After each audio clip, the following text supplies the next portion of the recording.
Good afternoon. Good afternoon. Thank you for your patience. The parking outside delayed us by 45 minutes at least, but everyone is here. And I'd like to turn this over to our project chair, Daryl McCaig, a board member, one of our newest board members of Kansas City Jazz Live, Daryl McCaig. And to his left is Emily Behrman. She's our treasurer. And I'm Chris Burnett. I'm the president. We have been in administration this is our third month we're going on. So making some things happen. And we're so glad to have you all here. This should be pretty exciting. Daryl? All right. Hey, thanks for being here. You folks are the brave and the proud and the jazz supporters of Kansas City. To come out and brave it through the parking here tonight is wonderful. I'm so glad that you're here. We want to actually make sure that we give credit to the National Tourist and Development Fund, who is helping support all of our projects, as well as the Richard J. Stearns Foundation for the Performing Arts and Commerce Bank Trustee. And then just, of course, the government of Kansas City, Missouri, that has provided so much for us on that. You're in for a wonderful treat tonight. We're going to be having, tonight, listen to me.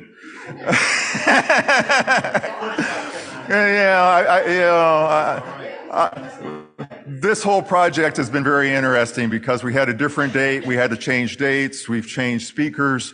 We've been zigging and zagging all the way through this. So this has been fun.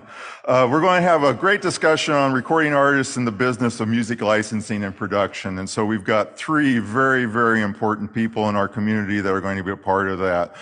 But we've also got Steve Kraske from KCUR, who is always our wonderful moderator for these events. Steve is helping Bobby get back to his seat, so he's the man of all trades for us. Look at that. So I'm just going to stall for time. What can I say here? I have the privilege of saying I've known Christopher Burnett longer than any of you. Since 72. But back when he was about this tall and weighed about 80 pounds. He was 4 years ahead of me in school. He was in my brother's class, and I think I was as big as he was at the time. So, but then all of a sudden he went off to the Army and something happened. So, all right, Steve, are you ready? Yes, sir. Ladies and gentlemen, Steve Kraske. Thanks, everybody. This will be your microphone. Yeah. Panelists, come on up. I'm not going to sit here and talk to myself.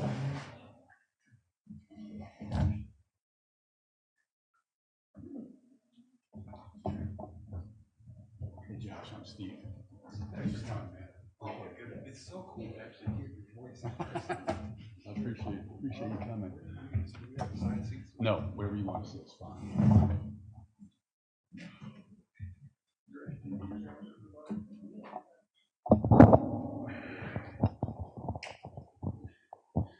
Well, it's so good to have you all with us. As Daryl was saying, the parking's been crazy today, and all the folks out there for the run. It's been a crazy day. So thank you for braving all of that and getting here.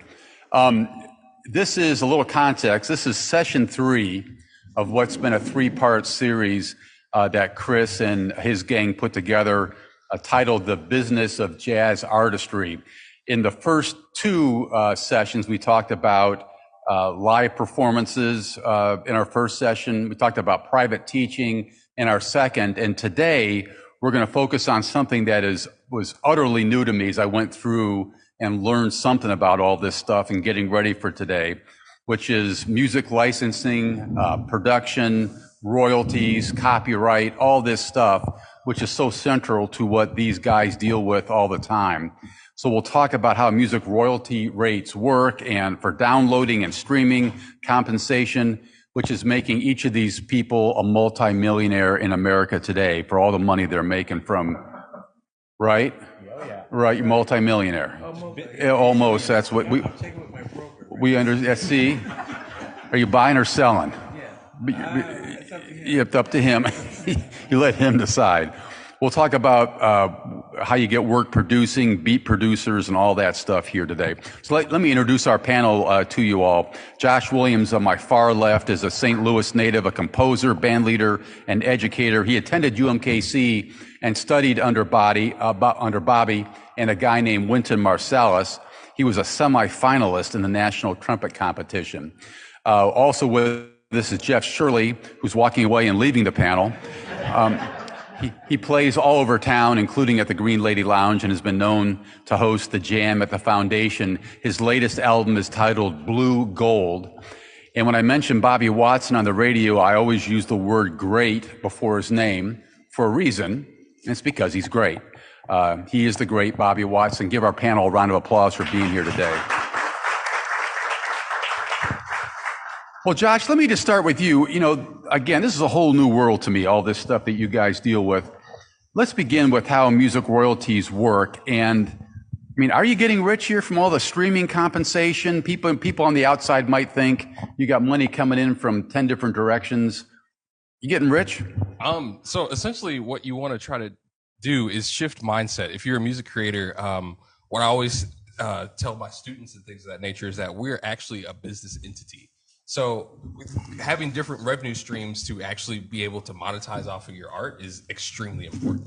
And royalties is definitely one of those things that you can do that through. There's, I want to say maybe 5 or 6 different ways that you can earn royalties, where that's talk about some of them. Exactly. Yeah. There's whether that be from mechanical, from sync licensing, or just being a songwriter.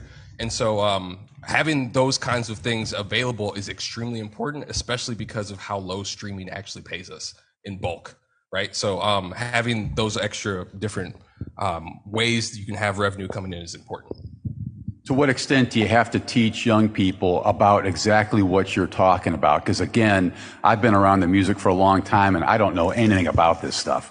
I think it's one of the first things you should understand, because if you want to do it for a living, outside of touring and gigging, I mean, that unfortunately it puts road miles on you, right? So what you want to do is be able to capitalize on all the cool tours and different experiences that you're having, and be able to profit off of that after you're done. You know, Jeff, Josh just described all of you as a business entity. Do you subscribe to that belief? Yeah, that was very well said. A business entity, and it's not always the fun stuff. We love to do the fun stuff, but there's also some not so fun stuff, you know, like cleaning the house isn't always so fun, but it has to be, you're going to feel better if you do it, and things are just going to be nice. So it's just part of the business. So in my opinion, I love, you know, some of the fun stuff to me is, you know, composing and performing, and that's really the joy. And then there's some, you know, 10-20% is work and posting and promoting. You have to be your own promotion powerhouse, or at least try to find people that can do that. So you're kind of the head of an entity, like Josh was saying, where you might have a team of people that are helping you get there. But streaming is nice, and I think there's going to be bigger things, you know, to come from that in the future. Things are probably getting a little better, but I find selling a CD physically is, you know, at least right now, that's one of the main ways I can. I make so much more off of just simply selling a CD at a gig than streaming. But it's cool with streaming to see, someone's listening in Germany. To see the different countries is really exciting. And you can see that when you get your numbers every month or whatever it is. You can log in and see your numbers. You can see demographics like age, countries, and things like that. You know, at what point in your career did you begin to learn about this business side of jazz? I mean, I assume the early years were spent honing your craft. When did you begin to learn about all this copyright and royalty stuff? You know, I had a book that sat on the shelf for a long time, you know, this business of music. And, but as social media, you know, I had some fun with when social media was becoming bigger. It's like, okay, I can do my own advertising, social. Let me try this. Let me not turn my back on it completely. And so trying that, and then over time, just releasing music, I was just kind of forced to learn about it.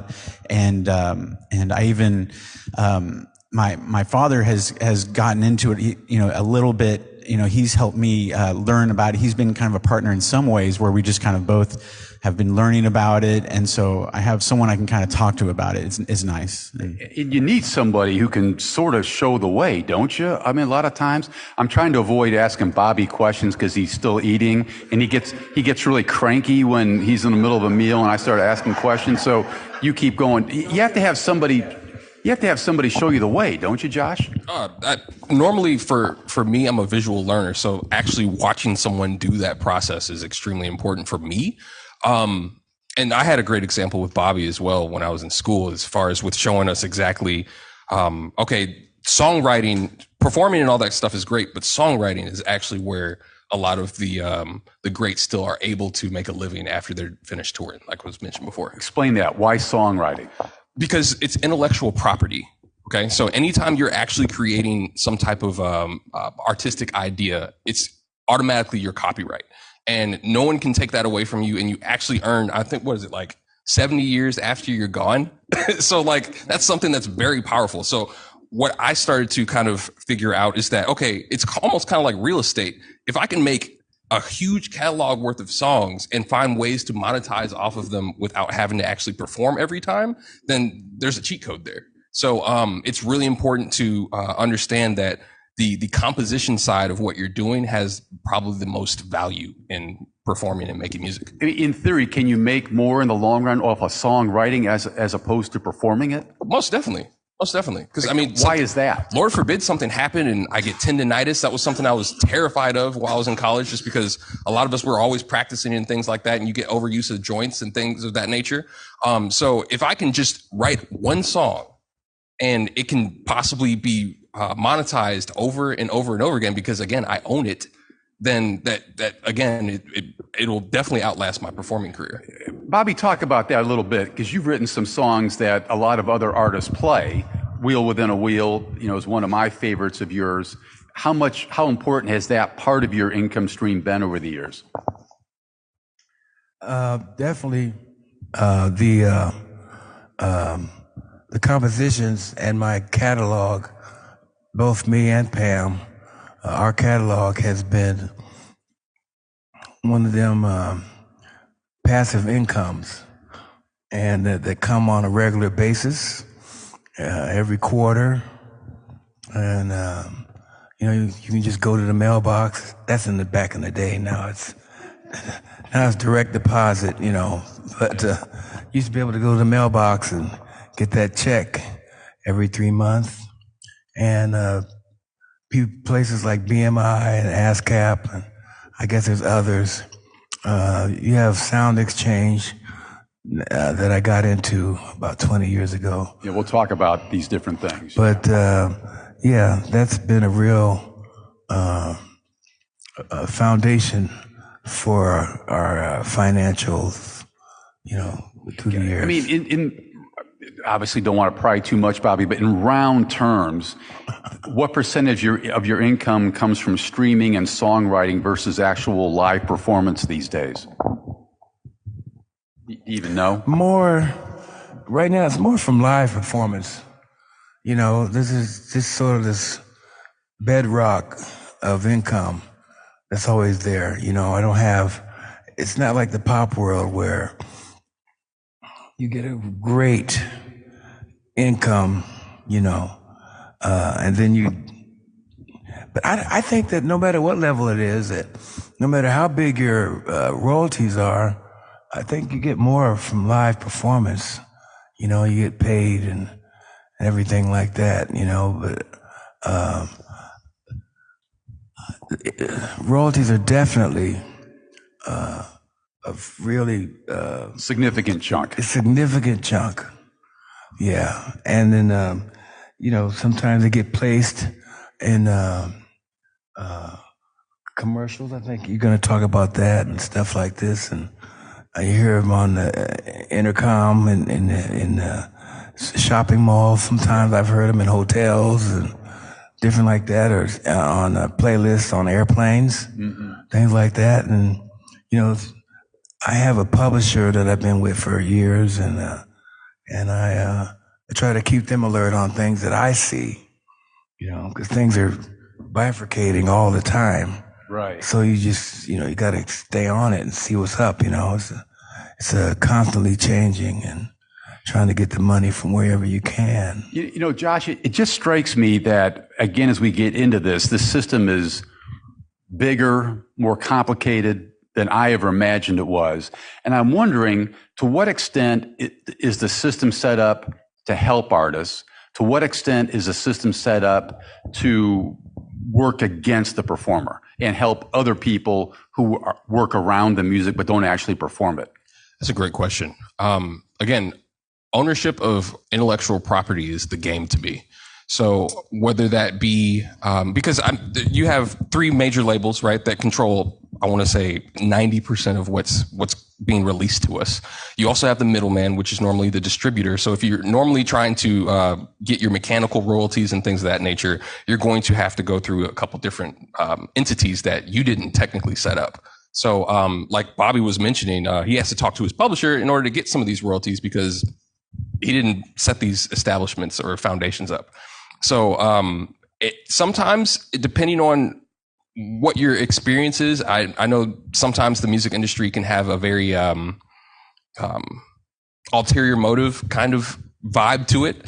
And so because of that, again, owning everything that you can and understanding where your royalties are coming from is extremely important.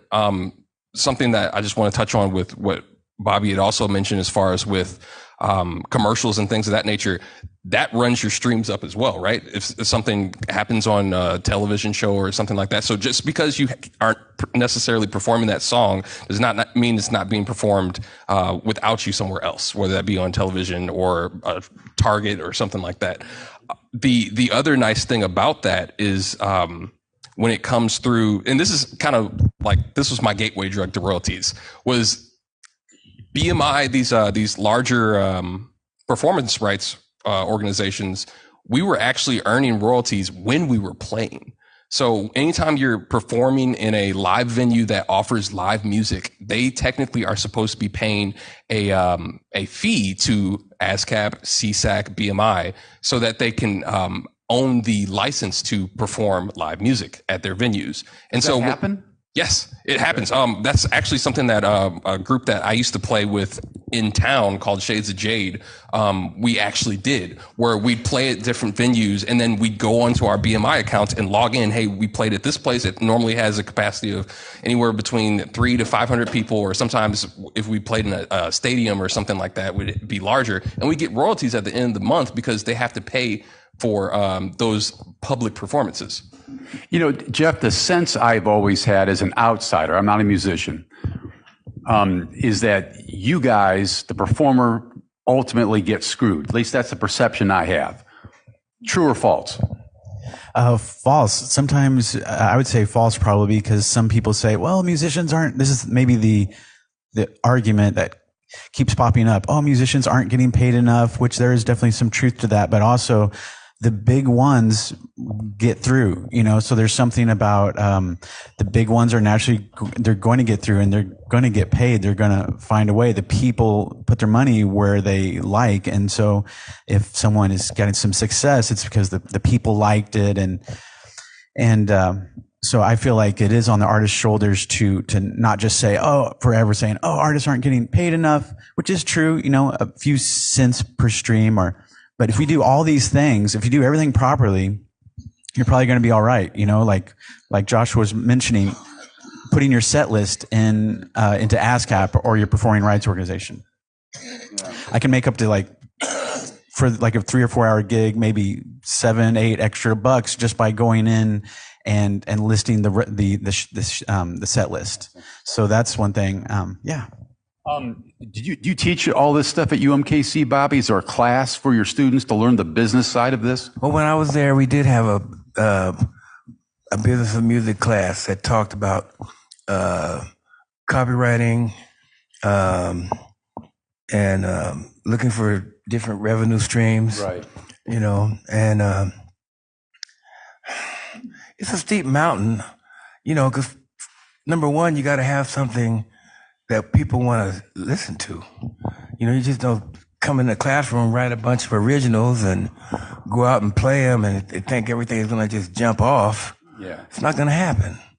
So this whole situation is set up for people who are out there trying to do it in certain way, whether it's writing for, like you said, commercials or different opportunities, or you're out there performing and you get things recorded that are registered. Because if you put a record out, you got to register the record. You got to get this scan code, and it's got to all go through the channel so it gets picked up by the system. Because there's not really humans are on top of the system, but the guts of the system is all through the computer, and they're getting their information by what is put in. How much put in is how much you're going to get out. So there's paperwork behind the scenes. And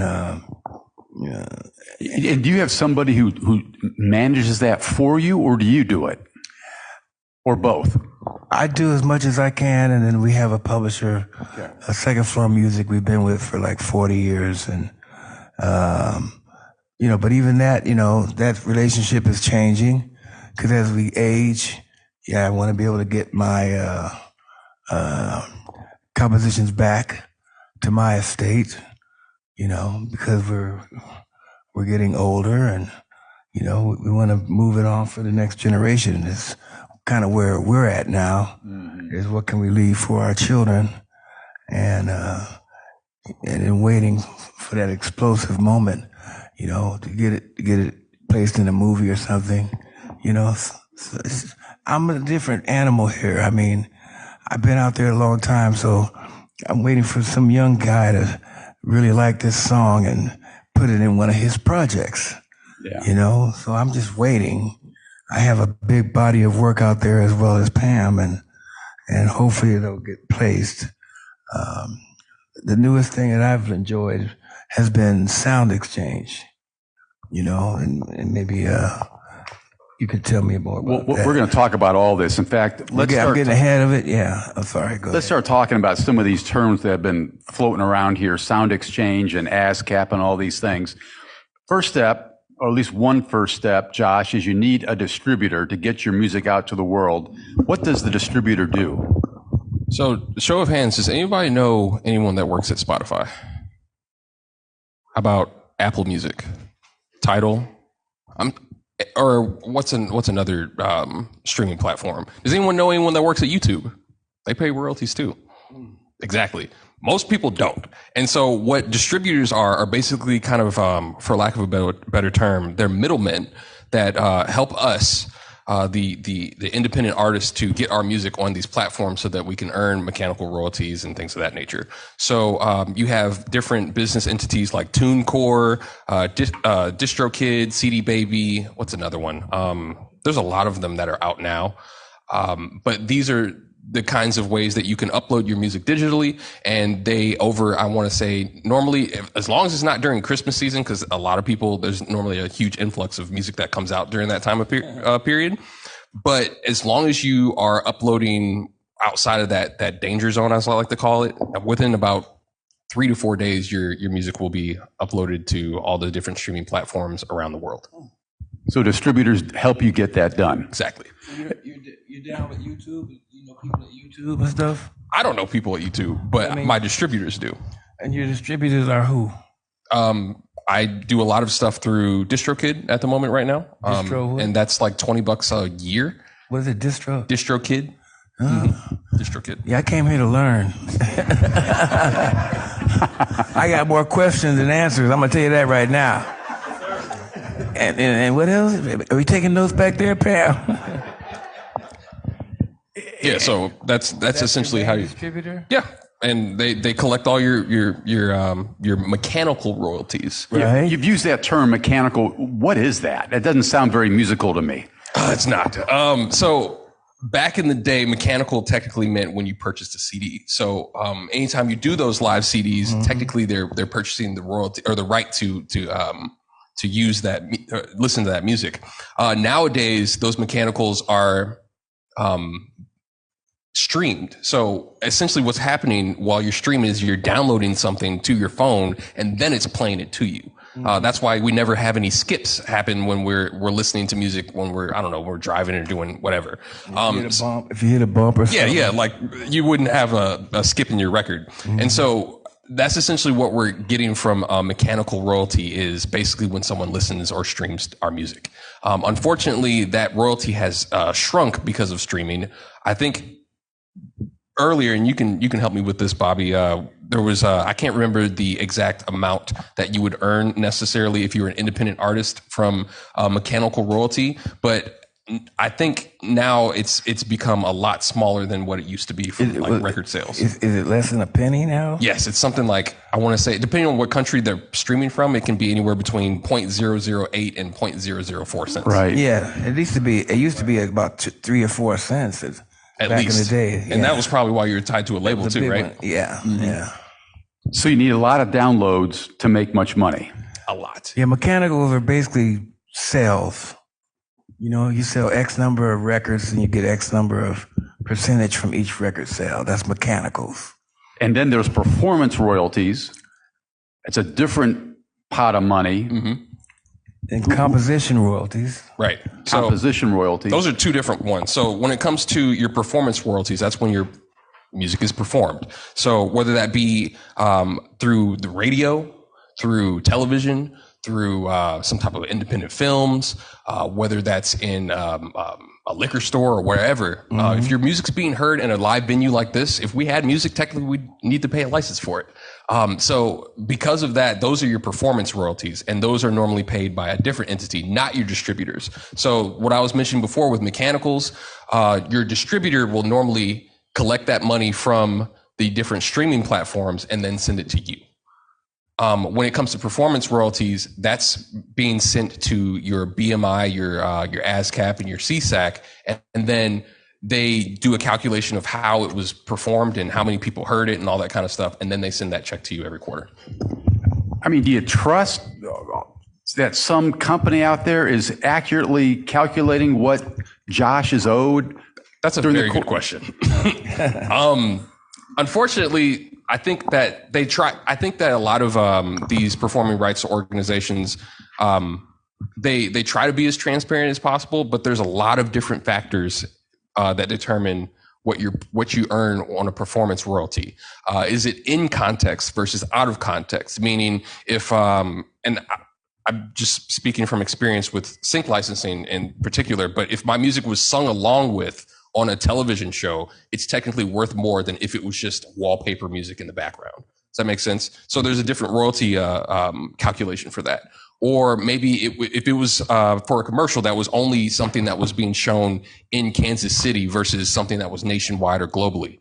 Does that make sense? Yeah, and there's one, just to be clear, there's one stream that comes from someone goes online and downloads your music. That's a mechanical. Versus, Pandora or Spotify that just is putting something in a loop and people say plays, Jeff, hop in here. Someone says play jazz music to Spotify and they play a thing. That's something called non-interactive streaming, right? And that's a different revenue stream. I was going to say non-interactive streaming versus interactive streaming. Yeah.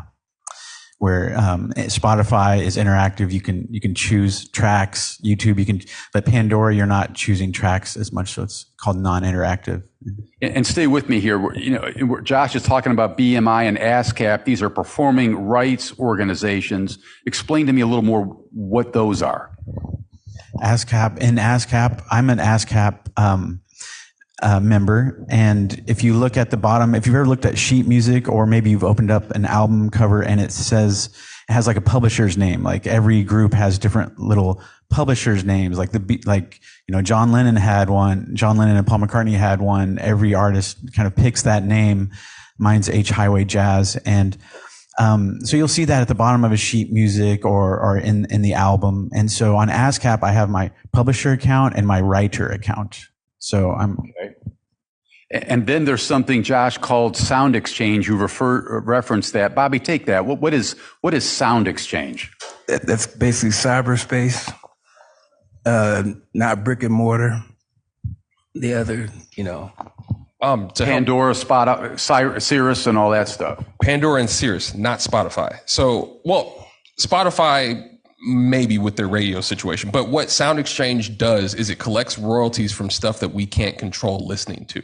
So, a Pandora, you can't actually choose what songs to listen to on Pandora. You pick a channel and it plays whatever it wants to play. So the types of music platforms where we can't actually maybe skip, pause, and replay, those are where Sound Exchange comes in and collects those royalties for us. Are you all hanging on to this? I mean, this is really, it sounds like rocket it's really science, breathtaking, all these different streams. And I was fascinated and horrified going through it because it also strikes me still as there are lots of different organizations here taking a piece of this money. And at the end of the day, at the end of the stream is the artist. And you guys seem to come last in the pecking order here, that after everybody's taken a chunk, here comes Josh. Depends. Well, they're not going to volunteer information, you know. So it's like you have not because you ask not kind of thing, you know. True. And it also depends on your situation as an artist. Are you tied to a label? Because if you are, yeah, they're going to get their cut first. That's normally how it works. And you're exchanging that revenue because you're using their highways, so to speak, as far as with marketing and those kinds of things so that your record can be successful. So you have to kind of weigh your options as far as with how much of a percentage of my music or intellectual property with my masters and things of that nature do I want to give up to put myself in a better position as far as my artist career. And how do you navigate that? For me personally, I like to have more control over things that I make just because that's just how I've been raised. So for me personally, if I understand that I don't have the ability to get my music in a specific place, then that's when I start to share ownership. So like, for instance, with a sync rep opportunity or a publisher, I'm sharing a percentage of my master recording to have them share it with people at Netflix or people at I don't know, Apple and things of that nature. That seems like a more of a business play because I don't know those people personally. Out there that you can't tap yes, into. Exactly. I can't be more than one place at one time. And Bobby, when you say you're at a point where you and Pam are trying to sort of reclaim ownership over a lot of the stuff you've authored over the years, what are you talking about there? Explain that to me. Well, like he says, he may go into partnership with someone who can get it a little bit further because you can't be in every place. So it's a smart idea to maybe share a percentage of them with them just so you can make more instead of trying to do everything yourself. Mm-hmm. It's impossible. You'll run yourself ragged. Yeah. You won't be able to make music because you have to worry about where you're getting paid from. Yeah, it's a full-time job, you know. So you have people that are doing that full-time and you have to pay them for their time, which is totally fair. But as we move on, we want to, in our particular case, with our publishers, they don't have any children and there's no heirs to them to take over. And they're up there at 80 now. They're like 80. And so we're talking about the final stages of what we want to do to protect our estate. And we like that to all come back. Because I didn't mention this. I started my publishing company when I got to New York right away. Because I went to the University of Miami and we were taught that kind of thing. Publishing and copyrights, and you know, I copyright all my stuff always. And I used to have what they call common law copyright, where you put it in an envelope and you go to the post office and you certify it and register it, and you send it to yourself. You just put it in a drawer. That way, if you had any disputes, you had the record. They call that common law copyright. But I was always very protective of my output. And so when I got to New York, I started LaFia Music. You know, we started LaFia Music. And when I went to, got my first record date with Roulette Records, which is a was run by a man named Morris Levy. And you might can look him up, Morris Levy. He was part of the Jewish mafia. And there are books with his name in it, you know, that you can find. He's very notorious and a very big guy. And I sat across the desk from him, and I wanted my own publishing. And he said that, Bobby, you're talking about pennies. You know, let me do it for you. You know, I've helped Dizzy out, you know, and, you know, so I said, okay, I'll go with that for a minute, you know. But then I, you know, on my side, coming from this, my way, I renamed some of my tunes and put them out under my company, under Lafia Music, you know. And I figured that if they want to come after me, there must be some money involved. Because, you know, it's lawyers, all that stuff costs money. So they want to, if they're incentivized, whatever, they're motivated to come get me, must be some money. And if it is, I want it. I want some too. But they never come after me, you know. So it's like, you know, I changed the titles, and, you know, Cedar Walton changed the title of his song, you know, Fantasy and D's. He's changed the title of that song about 4 times. And, you know, you have other things, examples of that in jazz, because I'm in jazz and I came up that way. And this song, in case you missed it, was originally titled Full of Love. And that was under the Roulette publishing, but I changed it to In Case You Missed It. Do you have to re-record the song? Yeah, we re-recorded it. Yeah, and then that one's over Full of Love over there. And, you know, it might get a little money, but then I got In Case You Missed It over here with Lafia Music. But those for different times, you know. I mean, I don't know. You know, I'm just telling you how I got to where I am right now, you know. What Bobby's actually mentioning is really important, that renaming of songs. You can do that as long as you have a new master.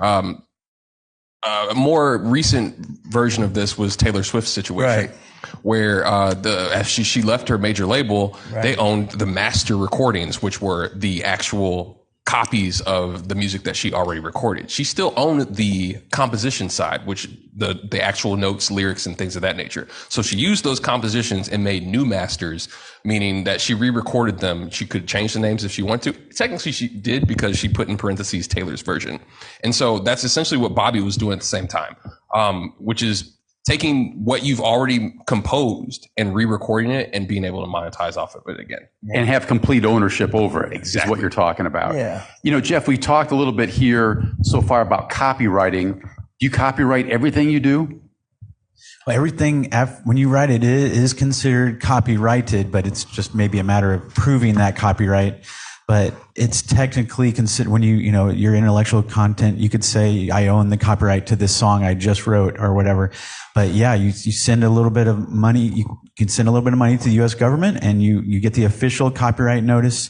And of course, I did, just to go back a little bit, I did learn a lot from Chris Burnett and ARC, Artist Recording Collective.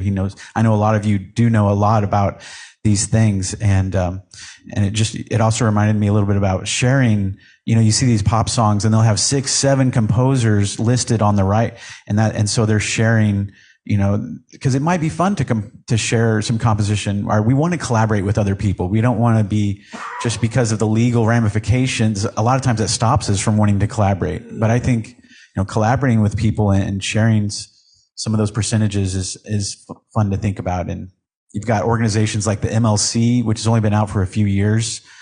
So a lot of this stuff is really being worked on and worked out right now. And to be clear, when you copyright something, it has to be an entire song, right? You just can't, if my reading's correct, you just can't copyright a bridge or a snippet. It has to be the entire song. Does that sound right, Josh? Yeah, you would want to make sure that it's, and the thing about music is it's so subjective. So it might be just maybe 20 seconds of a song. Nursery rhymes are barely 20, 30 seconds, but they're copywritten, right? So, unless they're so old that they're in the public domain. So, the defining terms of what's copyrightable isn't necessarily something that is constrained to the length of the song. If it's, as long as it's a musical idea, you can register it as a copyright. Even like 10 seconds. 10 seconds, you can do a lot in 10 seconds. Okay, so I was under the impression it had to be an entire track of music, entire song. You don't have to necessarily send that into the copyright office of the government. And Josh, you're involved with placing music on TV and in films. How did you get that work? What are you doing on that front? Long story short, because of being a jazz musician, I was composing all the time, just from improvising. And so I had the opportunity to work under a director just to compose music for one of his independent films. And from that, I realized how much fun I was having, just because I can orchestrate pretty much everything and have instruments react the way I want them to do and things of that nature. And so over time, I found a publisher, basically a sync rep that was able to take recordings of stuff that I was producing and publishing, basically, and share it to different their clients. So whether that be a Taco Bell or a Black and Veatch and things of that nature. And I want to say about 18 months after I started sending them, I think I sent them about 218 songs. Wow. And by that, I want to say 18 months went by and I finally landed a placement, and I gained royalties for my first song. And it was used in a commercial for, I want to say, about 6 months. Which one? It was a Taco Bell commercial for a veggie taco or something like that. I can't even. And this is a cool thing about sync licensing, is that they are only able to receive a license for a specific amount of time. Normally, it's not in perpetuity. If it is, then it's normally is considered with a bigger paycheck.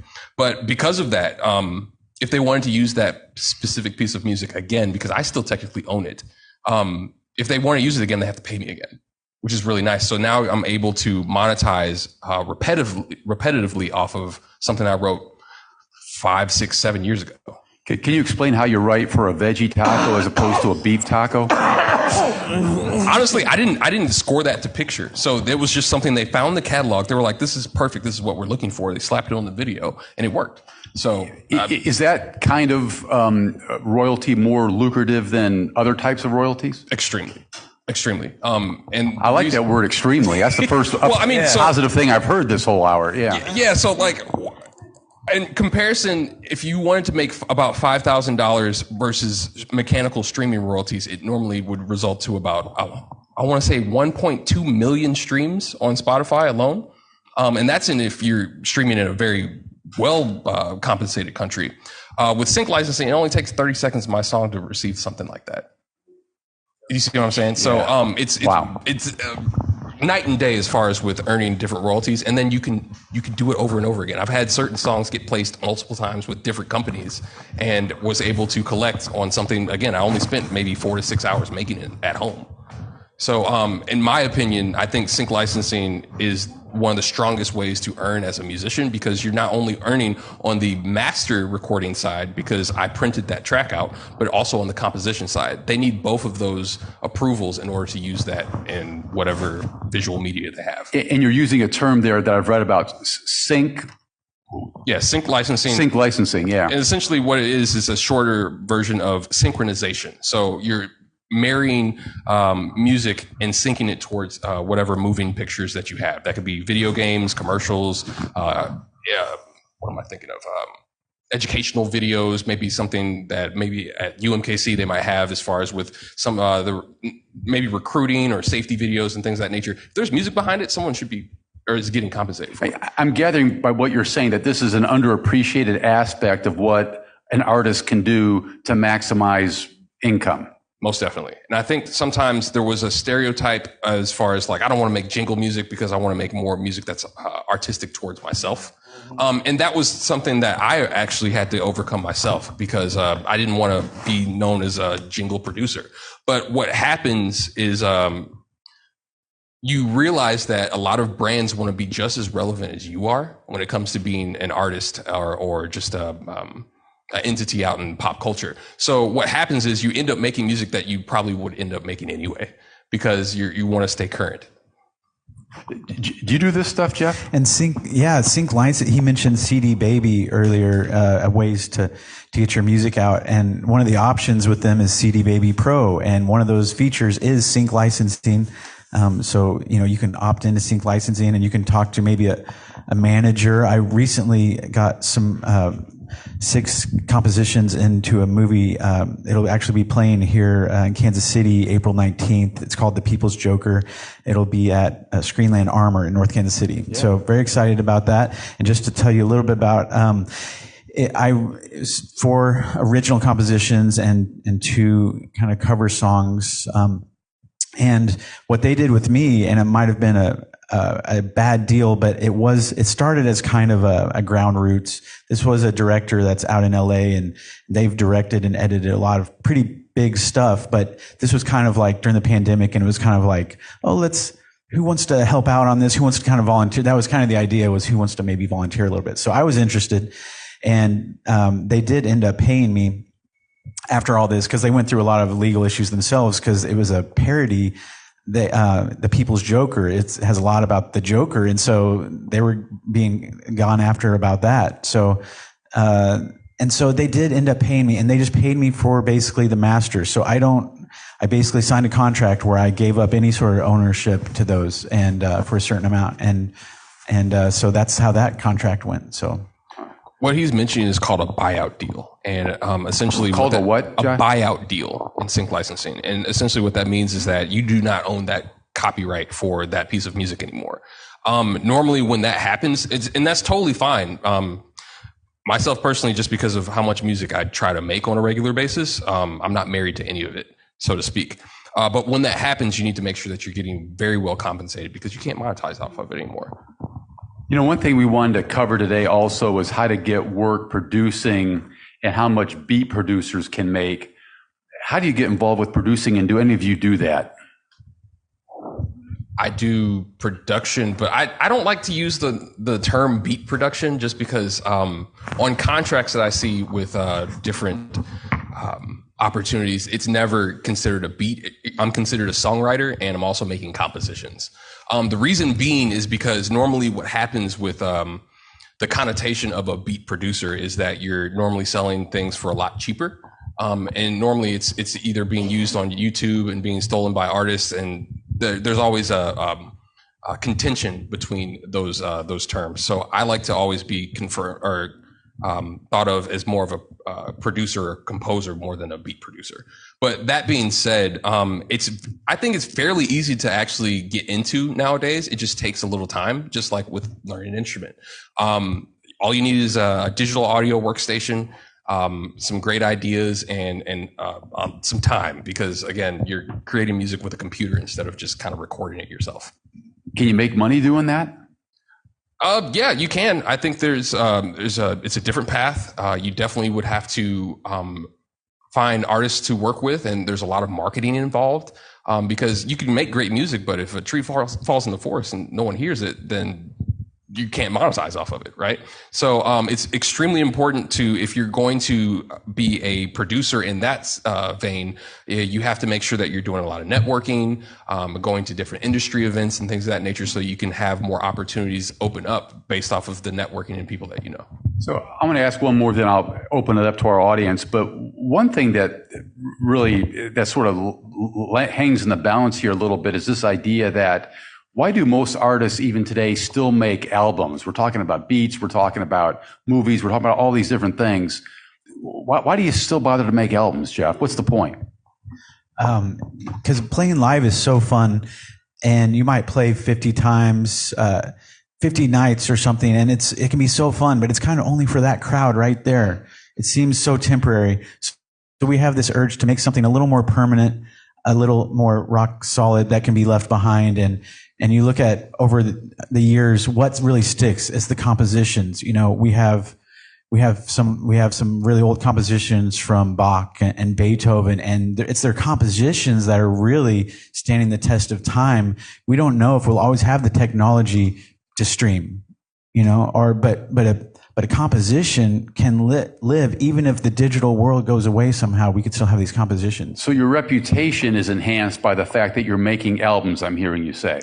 And I've heard a nice term is like, this is a business card. It's really like, I don't have to think of it as like, it has to be the greatest thing in the world. It's, I'm making a business card. It's a way to say, hey, here's me. Are you interested in having my group come play? Or, it's a business card. So, Bobby, why are you still making albums?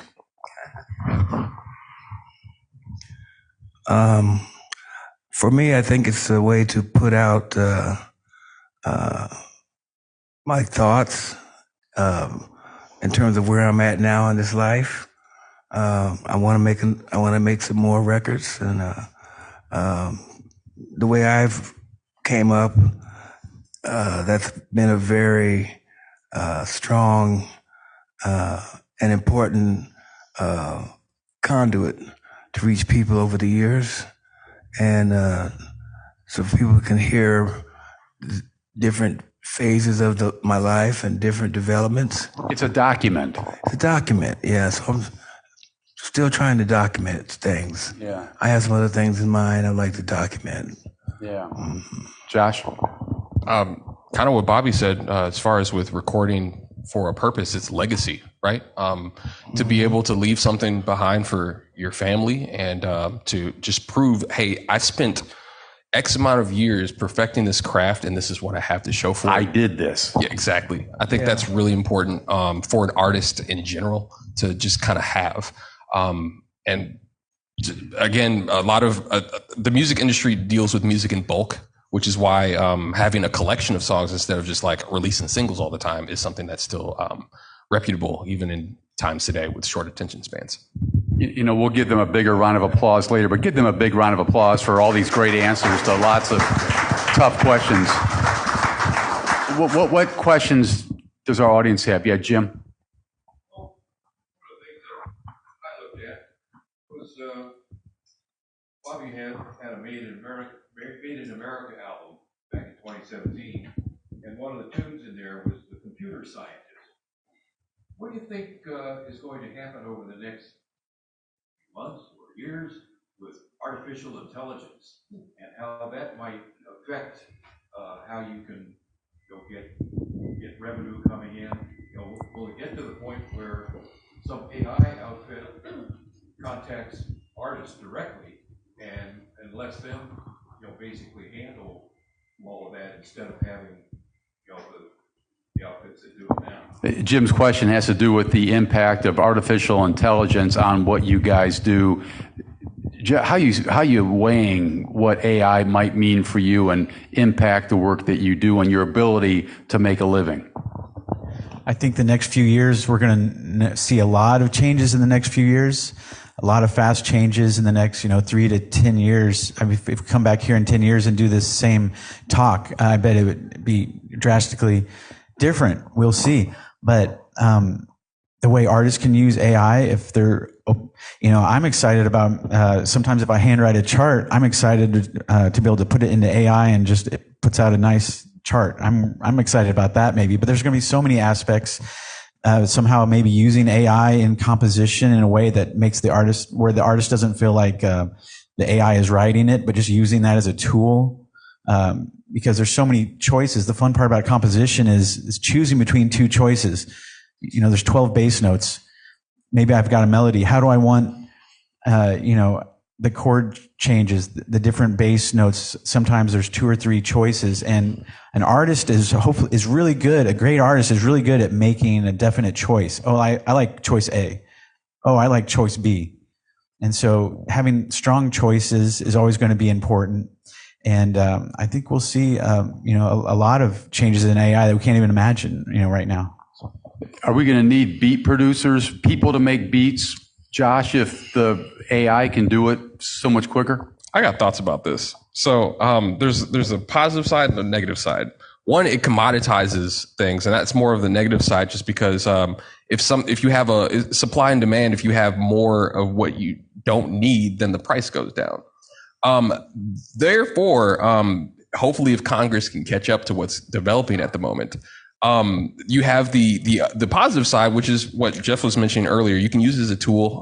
I think it's extremely helpful. It levels the playing field, so to speak, when it comes to maybe artists that didn't have the formal education as far as with composition and things of that nature, right, but they can still get their ideas out in an effective way. So there's a lot of different things that are involved with AI that are still kind of up in the air just because of legislation.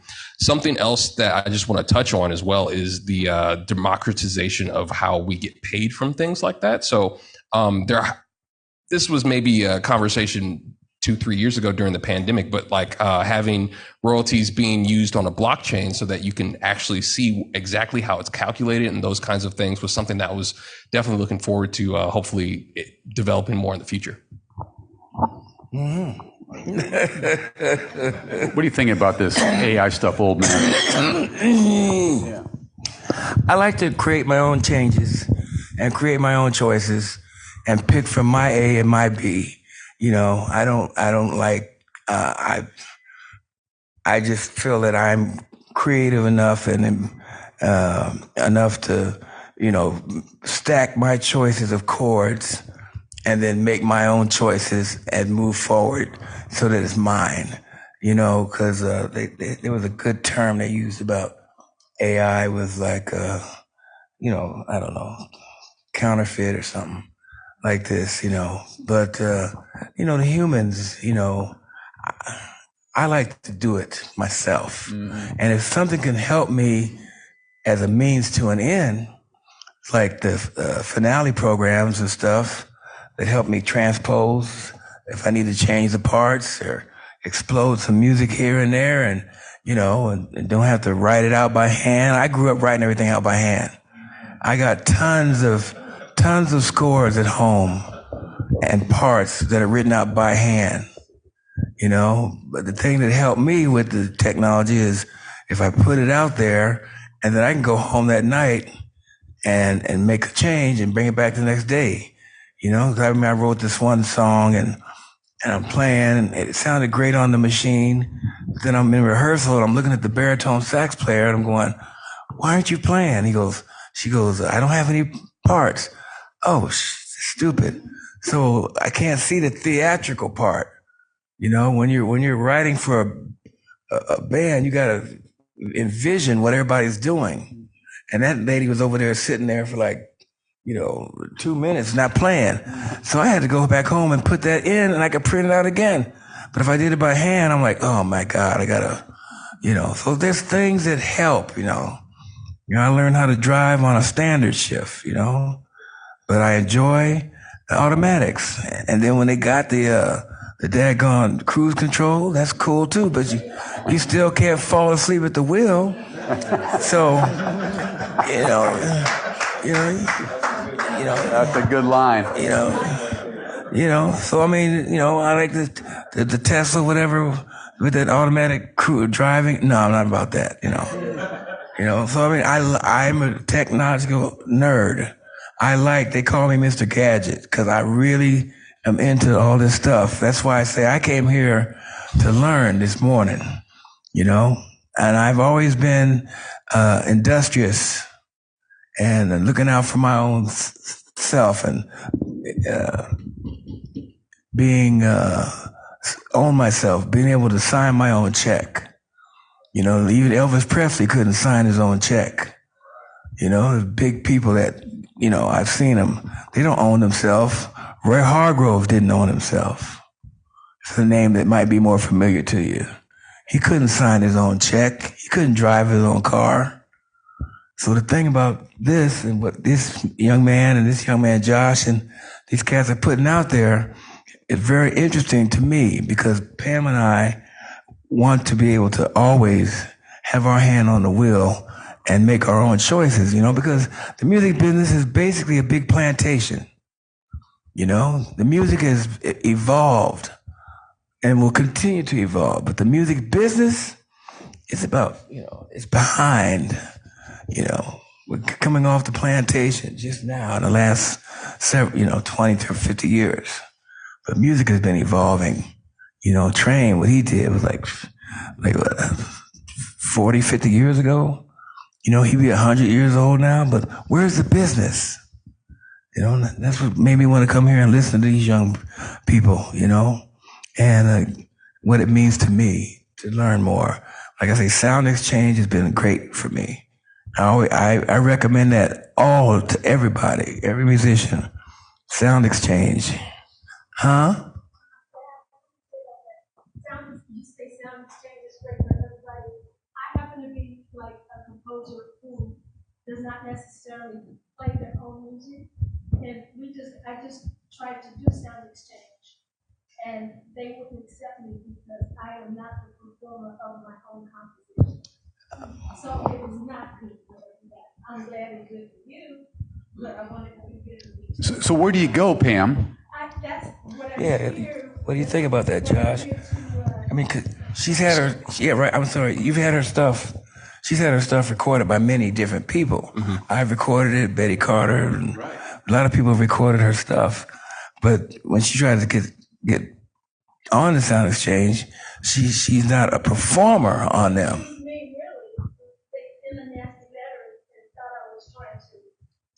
Take their mechanical royalties. Yeah, or we Yeah. play off of somebody who's dead. He's very much so alive, and he's getting his monetary opportunity, but I don't necessarily perform everything that I write. Okay, so if you're not performing everything, let me ask you this: do you still own the master copies of that music? Some of it is done. Okay. No, masters. You mean Masters? The actual recordings. You own those recordings? No. I don't either. So that's why you normally can't own or can receive mechanical royalties from Sound Exchange, because it collects mechanicals, not composition or publishing royalties. Does that make sense? So your BMI, your ASCAP are normally the entities that are going to collect those royalties for you. But what about me? I don't either. You don't own any of the master recordings? No, Luno, Columbia, all this stuff. What they told me was that it had to be the person who was.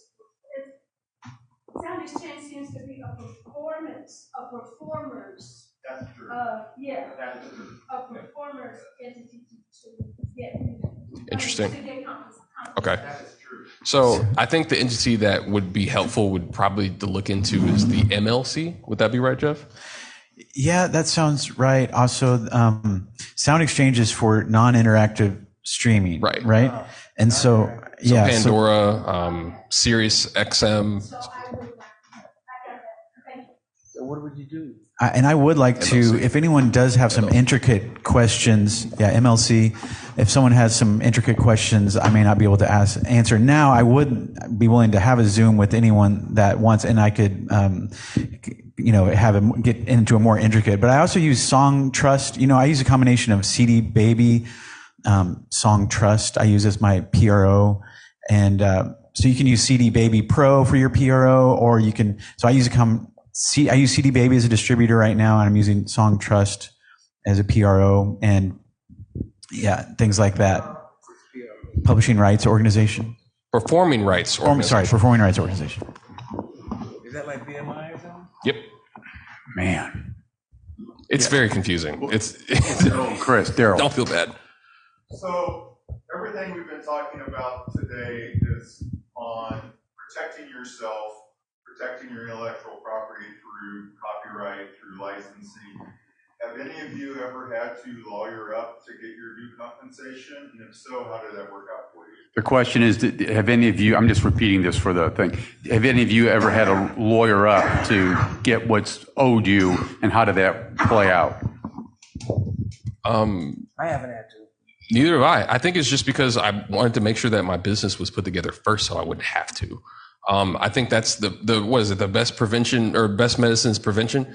So in order to do that, just making sure that, okay, before I release something, I have a standard operating procedure of what I'll do before it comes out. That way it's completely protected and it can't be taken. So whether that be registering it with copyright, then with your PRO, that would normally be the second thing. And then do I hand it to a publisher myself before I send it to my distributor?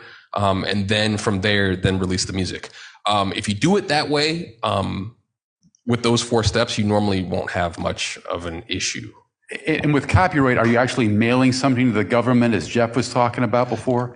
You can. You can also just do it online, which is really nice because you don't necessarily have to have a recording in order to register it with the Copyright Office. What do you need? You just need a name. Honestly, you just need a name. You need to tell them how long the recording is, and that's pretty much it. And then have like $35, $45, right? Like that? Huh. Chris? Just a recapitulation of what they're talking about. Mechanical royalties are like for a sound recording. It's like if I put out a record with Bobby Watson's Wheel and Wheel, if I take his song, or we do it with Youth Jazz, we go to his PRO and we license that for $150 or something like that, depending on how much, $200, how many streams we think we're going to get or downloads, and then he gets compensated for that. Now, on the artist side, he's got other streams that come in. If it's played over the airwaves someplace, he gets a royalty for that. If it's played as sound music or license, he gets a royalty for that. There's so many different streams that you guys probably they're articulating that. And I just want to make sure that everybody understood that when Josh, Bobby, and Jeff are talking these different channels, those are individual lines like income stream. And then it depends on where you stand in that ownership circle of the music, whether it's applicable. Like Pam was talking about, sound exchange was not necessarily applicable to her, even though she's got some of her compositions being recorded by everyone under the sun. She got the mechanical, like when they took her song and they recorded it, they had to pay her like we do everybody if we do a cover. So that's a different royalty. I just want to make sure that was clear. Yeah, mechanical is like, just think it was recorded mechanically. It was recorded on mechanical equipment. And if I wanted to cover a Beatles song, I would go to something like the Harry Fox Agency, and you estimate how many copies you're going to produce, how many physical copies you're going to produce, and you say, well, I want to produce 100 copies of this song, and then they get a certain percentage off of every stream or based on that. Now, your distributor handles a lot of that for you nowadays, so you don't have to necessarily call Harry Fox. You just would explain to your distributor. Normally it's just a checkbox that you hit, let them know that this is a cover, and they'll go ahead and make sure. What happens to Chris Burnett if you're recording, your group is recording Wheel Within a Wheel, but you don't report it?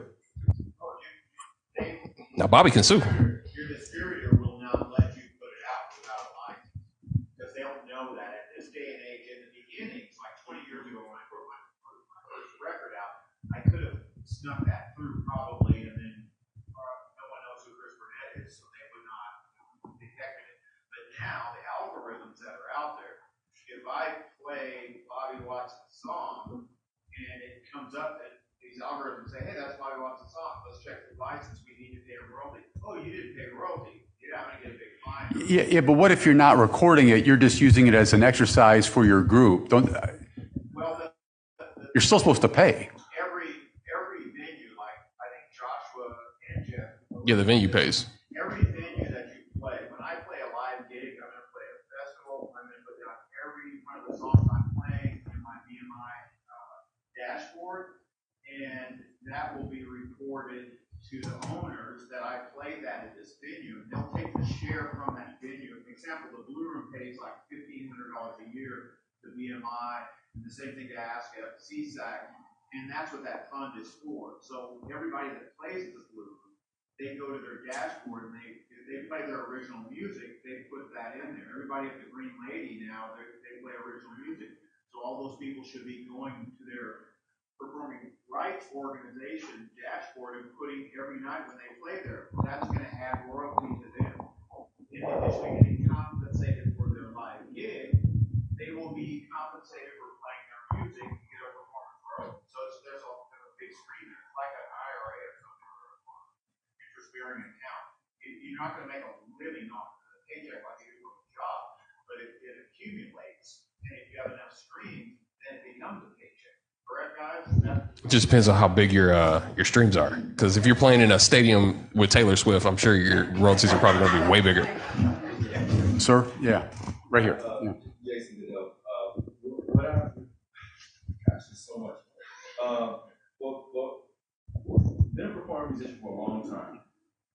there's some compositions have some copyrights out there. My question is, because in a lot of ways I feel like really kind of a novice in this whole thing.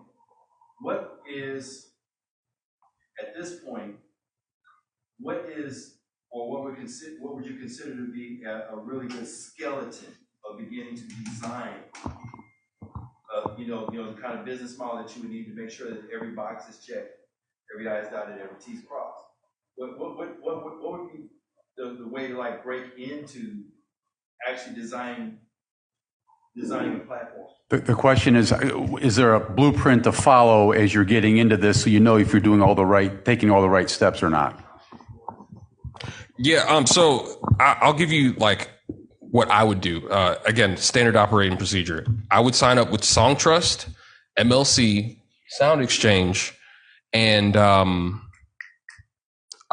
a performing rights organization. So BMI, ASCAP, or CSAC. That's the first thing. And then after you actually create the music that you're trying to create, then you would register it with all those entities. You normally can do it for free with all of them, if I'm not mistaken. From there, then you release your stuff, because now it's kind of like, I wish I had a better analogy, but you're loading your gun so that everything, when trouble happens, everything's in place. Does that make sense? So essentially what we're doing here is we're arming our music to gain as many royalties as possible before we actually release it. Because after it's released, it's kind of hard to retroact and get stuff afterwards. And to that point, I'm sorry. No, you're good. But to that point, you mentioned something about, the act of renaming your songs and being able to release them on different, differently. Mm-hmm.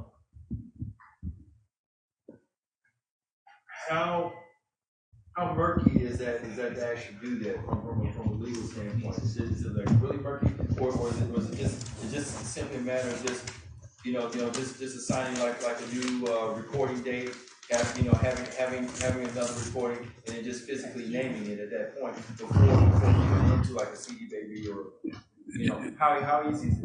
Josh, the question is about renaming your music. How murky is that? What do you have to do to make sure you're doing the right thing and not getting yourself in trouble? When it comes to murkiness, it's normally because the publishers are sometimes renaming your songs without your permission and then gaining extra royalties from that. If you're doing it yourself, there's nothing wrong with it because you own the copyright. You can do whatever you want with your music.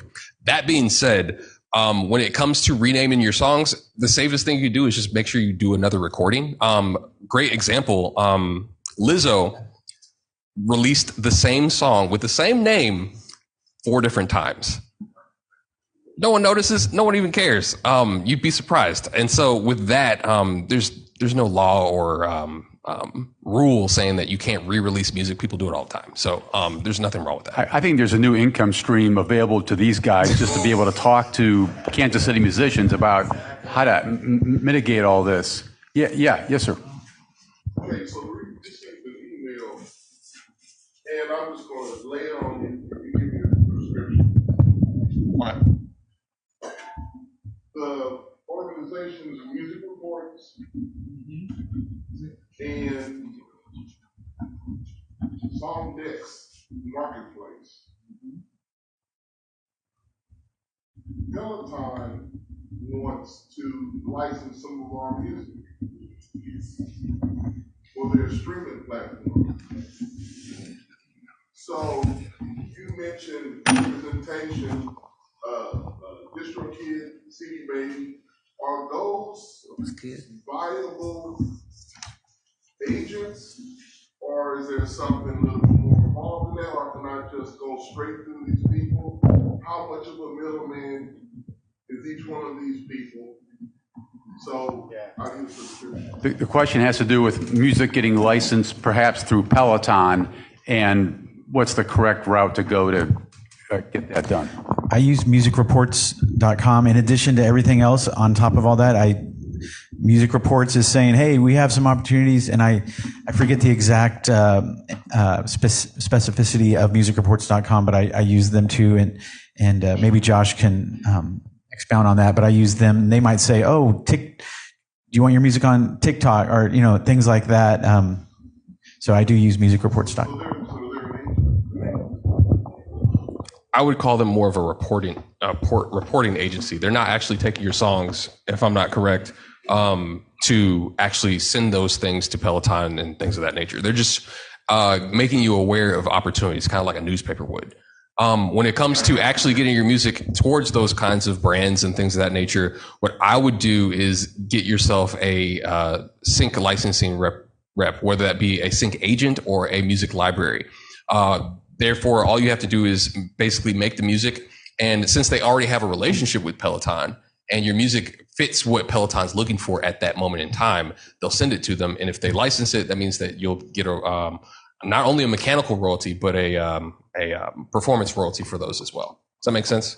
So, because I mean, I don't know, I don't own a Peloton, but they have music on all those things. But the reason why they pay for it is because there's a screen. And so it's behind video, which means it's a sync license. So you'll get paid twice for that.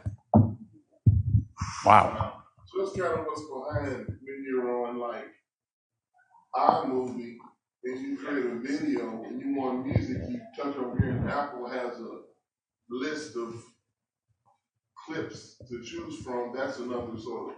Yeah, that's exactly what sync license is. So that all the music that you find on iMovie is already pre-licensed, which means that they probably did buyout deals, so they own that music, so you have the ability and permission to use it yourself. Okay. Song Trust? What is Song Trust? Song Trust is a... What is Song Trust is the question, yeah. Yeah, Song Trust is an entity that collects, I believe, mechanical royalties for different streaming platform. I can't remember exactly let me pull up my information here to see if I can pull it up real quick. But essentially, Song Trust is another entity, kind of like Sound Exchange, that collects royalties that your regular distributors would not collect. Does that make sense? I mean, it's fascinating to me that we have these veteran people who are still trying to navigate this world. I completely get it. I completely get it. Yeah. Hey, let's give our panel a great round of applause. Bobby, Josh, Jeff, just a great job explaining all this. You guys were great. Thank you so much.